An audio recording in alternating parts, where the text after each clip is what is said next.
Would you like to understand why striving for happiness is first of all not recommendable and not the meaning of life? Then listen to this entire video. Okay, let's start.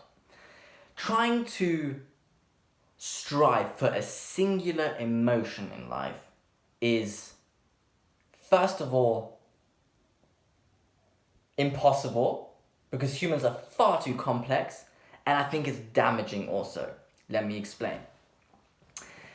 Humans are extremely complex organisms or beings, and the brain is, I believe, probably one of the most complex structures of reality of the universe. And there's enormous amounts of the brain that we just don't understand. Now, trying to sort of squeeze it into the state of a single emotion it's impossible, because there are so many types of emotions. You can look it up in the internet, like anger, sadness, grief, jealousy, resentment. You can just go on and on. There's so many, because the brain is so complex, and humans inhabit or go through different emotions.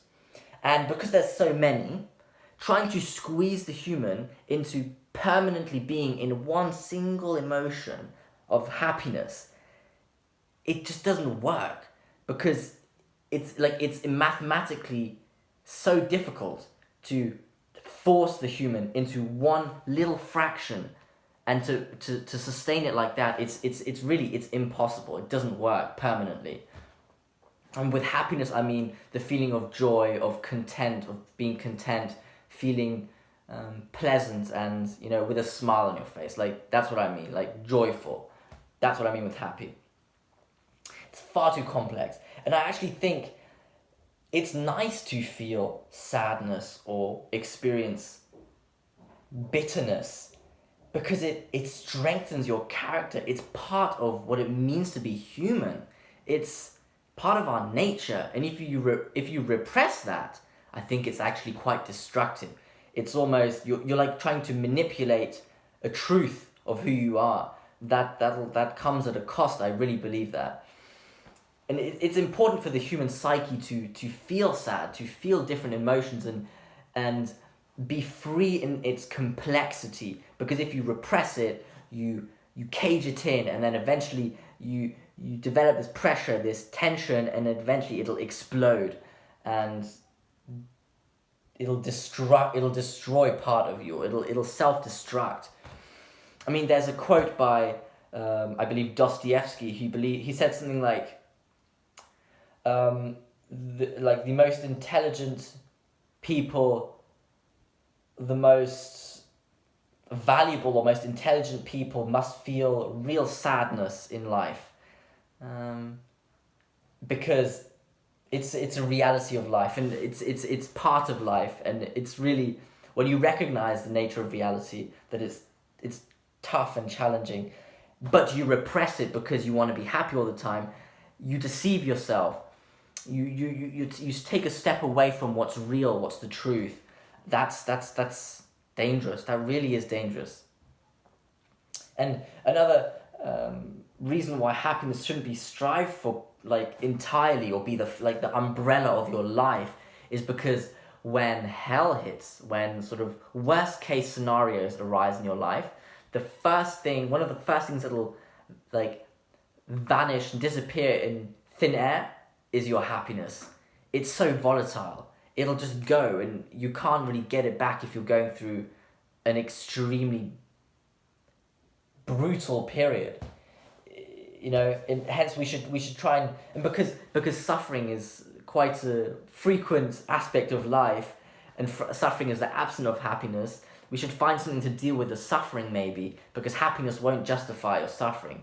You have to look for meaning, for justification of the suffering. But that's a different video. I can recommend looking at videos on Jordan Peterson for the antidote to suffering, let's say. And I was thinking about it, and I think this idea of trying to strive for happiness is like, I think it's a connection with the American dream. It's like,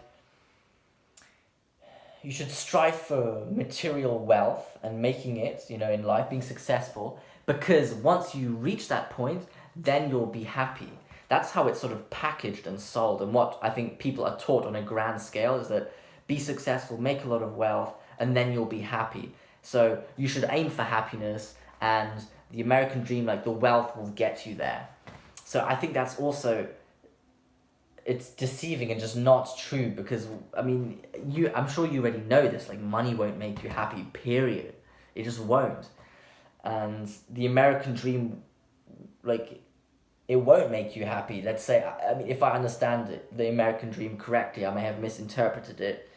And because, America has, like, I'm not bashing or anything, but America has been, like, I'd say geopolitically relatively dominant and socially dominant in the world, and these sort of got all these teachings of the American dream, I think, have transferred to many different countries, also Europe, and they've been packaged and sold with this idea of happiness. This is sort of like, it's just too, I don't want to say it's superficial, but it's like unsophisticated, not in a posh way, like looking down, but it's sort of, it's just too, it's blunt. It's blunt in a life of complexity. It just doesn't fit. It's deceiving. It's not right, I think.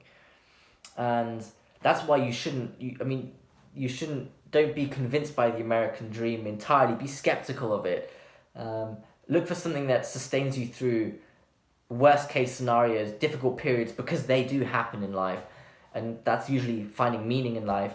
And humans are just far too complex to just box them into one emotion or try and make them strive for one single emotion, which is happiness. It's just, it enriches your character to feel sadness, grief, tragedy.